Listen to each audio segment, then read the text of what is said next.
पौराणिक कथा के अनुसार पूर्व काल में चित्रभानु नामक एक शिकारी था। जानवरों की हत्या करके वह अपने परिवार को पालता था। वह एक साहूकार का कर्जदार था, लेकिन उसका ऋण समय पर ना चुका सका। क्रोधित साहूकार ने शिकारी को शिव मठ में बंदी बना लिया। संयोग से उस दिन शिवरात्रि थी। शिकारी ध्यान मगन होकर शिव संबंधी धार्मिक बातें सुनता रहा।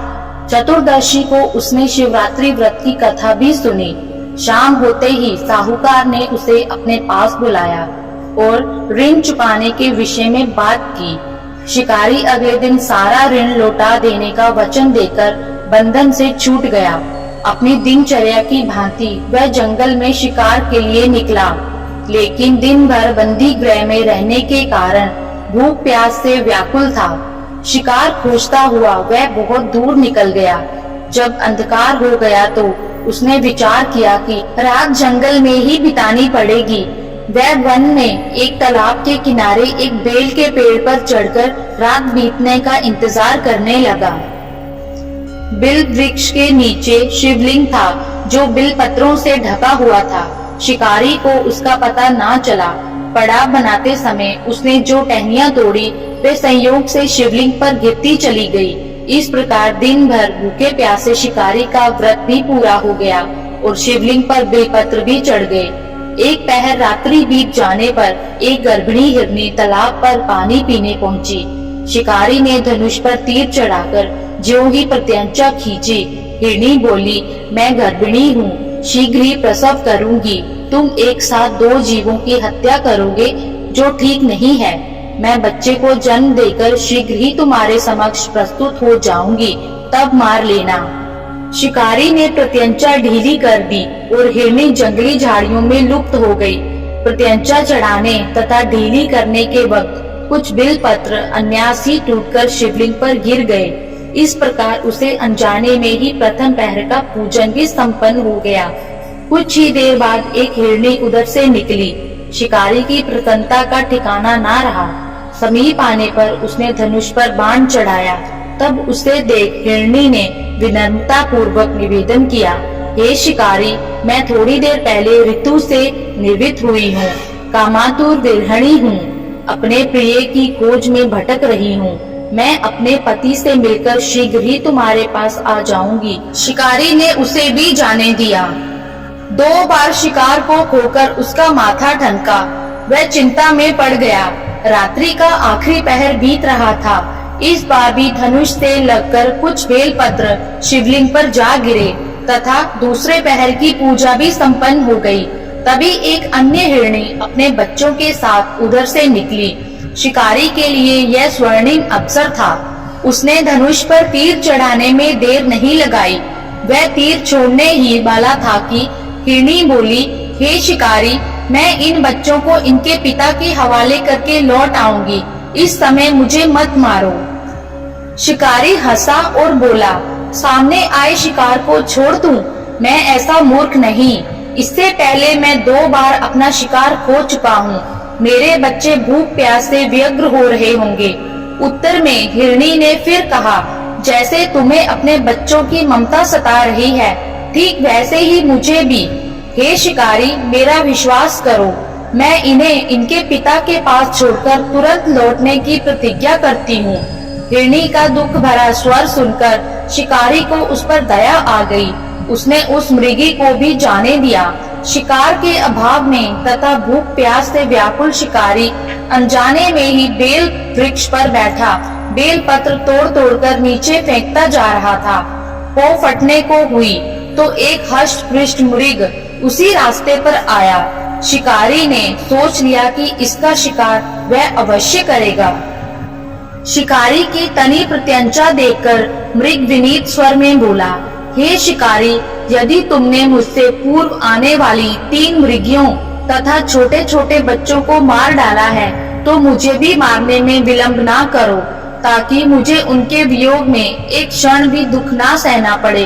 मैं उन हिरनियों का पति हूँ। यदि तुमने उन्हें जीवन दान दिया है, तो मुझे भी कुछ क्षण का जीवन देने की कृपा करो। मैं उनसे मिलकर तुम्हारे समक्ष उपस्थित हो जाऊंगा।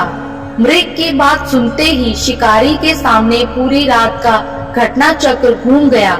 उसने सारी कथा मृग को सुना दी।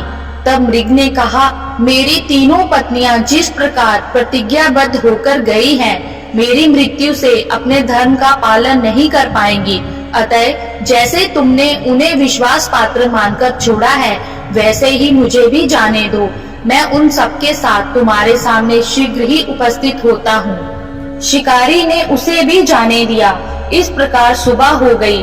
उपवास, रात्रि जागरण तथा शिवलिंग पर बेल पत्र चढ़ने से अनजाने में ही पर शिवरात्रि की पूजा पूर्ण हो गई। पर अनजाने में ही की हुई पूजन का परिणाम उसे तत्काल मिला। शिकारी का हिंसक हृदय निर्मल हो गया, उसमें भगवत शक्ति का वास हो गया। थोड़ी ही देर बाद वह मृग सपरिवार शिकारी के समक्ष उपस्थित हो गया ताकि वह उनका शिकार कर सके। किंतु जंगली पशुओं की ऐसी सत्यता, सात्विकता एवं सामूहिक प्रेम भावना देखकर शिकारी को बड़ी ग्लानि हुई। उसने मृग परिवार को जीवन दान दे दिया। अनजाने में शिवरात्रि के व्रत का पालन करने पर भी शिकारी को मोक्ष की प्राप्ति हुई। जब मृत्यु काल में यमदूत उसके जीव को ले जाने आए तो शिव गणों ने उन्हें वापस भेज दिया था। शिकारी को शिवलोक ले गए। शिव जी की कृपा से ही अपने इस जन्म में राजा चित्रभानु अपने पिछले जन्म को याद रख पाए तथा महाशिवरात्रि के महत्व को जानकर उसका अगले जन्म में भी पालन कर पाए। मान्यताओं के अनुसार जो कोई व्यक्ति भगवान शिव जी की पूजा अर्चना करता है तथा उनको प्रसन्न करने के लिए व्रत रखता है तो भोलेनाथ भगवान उसकी सभी मनोकामनाएं पूर्ण करते हैं। शिव पुराण के अनुसार मासिक शिवरात्रि का व्रत रखने वाले स्त्री व पुरुष को मन चाहा वरदान मिलता है। कहा जाता है मासिक शिवरात्रि का व्रत भगवान भोलेनाथ को अति प्रिय है। मासिक शिवरात्रि व्रत रात्रि में पूजा क्यों होती है? पौराणिक मान्यताओं व शिव पुराण के अनुसार हर मासिक शिवरात्रि व्रत के दिन भगवान शिव शंकर जी की पूजा रात्रि के समय होती है।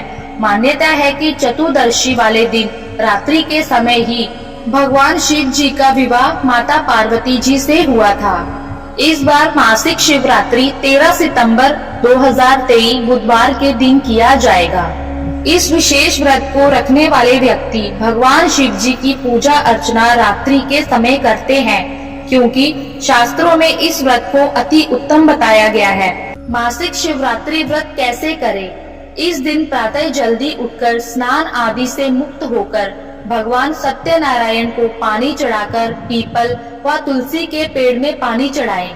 रात्रि के समय भगवान भोलेनाथ की मूर्ति अर्थात शिवलिंग को दूध, पानी व गंगा जल से स्नान आदि करवाएं, जिसके बाद भगवान का रोली मोली, दूध, दही, घी, बेलपत्र, धतूरा, सृजन के पुष्प, फल, पुष्प आदि से भगवान भोलेनाथ का अभिषेक करें। जिसके बाद भगवान के भजनों की गुणगान करें और आरती करें। इसके बाद भगवान शिव जी को भोग लगाकर वितरण करें। दूसरे दिन मासिक शिवरात्रि के व्रत का पारण करें। पूजा करते समय भगवान शिव जी के महामंत्र ओम नमः शिवाय का जाप करें।